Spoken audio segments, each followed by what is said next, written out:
First of all, I think that Martin Luther King is an incredible speaker because of the word he uses, the way he says them. He's really convincing. He knows what to say. He knows what words to use, when to use them, and the tone of voice to use when he says those words. It's really convincing.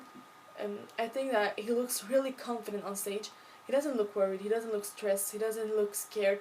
He just looks confident in to believe in his words, in his own words, and that's something really important for his audience because when someone looks that confident on stage, it makes it so easy for the audience to believe and to have faith in the word he says.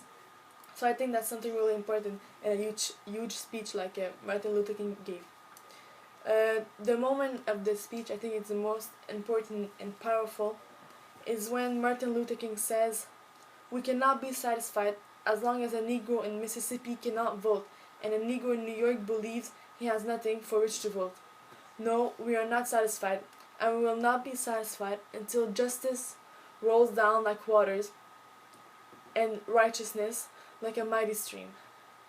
So I think this moment of the speech is powerful and it's really important because he says it with so much intensity, and those words are really words the audience waited so long to hear, and coming for someone like I said earlier that confident, um, I think it brought so much emotion in his speech, and also the like I said the way he says them, the intensity he puts in those words are really incredible.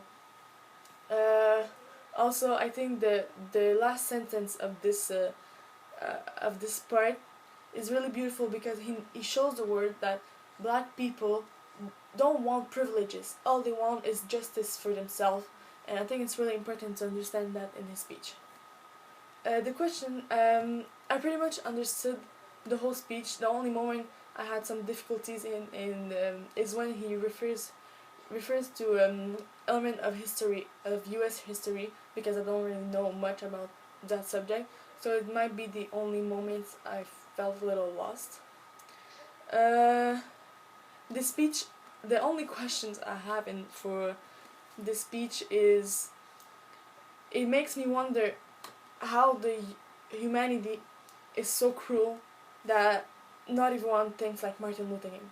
How the world let segregation go on for so long and it's still kind of active today. I don't really understand why something like that can happen in the world and why not everyone thinks like Martin Luther King. He's not perfect, of course, but I think it's still like when I hear a speech like that, it just makes me have faith in humanity, but at the same time lose faith because it's still not completely abolished right now. So yeah, it may be the only question I have in my mind when I hear the speech. For the connection between the book, the play A Raisin in the Sun and Martin Luther King's speech, is we can see the bad condition that the black people had to live in the book, and also in his speech he refers to many moments that black people weren't treated well, like in the play when like we know they are a huge family, many people living in a small apartment, a small house. Um, we can see that these are both ways to try to speak out about segregation in that time. And in the Harlem poem, it talks about a dream, in and in the speech he talks about a dream. Of course, dream is the title. I have a dream. The speech is titled I have a dream. But the difference between Martin Luther King's speech and the poem is that he talks about it in a positive way. He says, "I have a dream that it could be better," but in the poem it says like, what if this dream is not accomplished? What if this dream um, cannot be solved in a way? It's not in the point of view of Martin Luther King is more positive than in the poem. It's more a point of view that I see not optimistic. So yeah, that's it.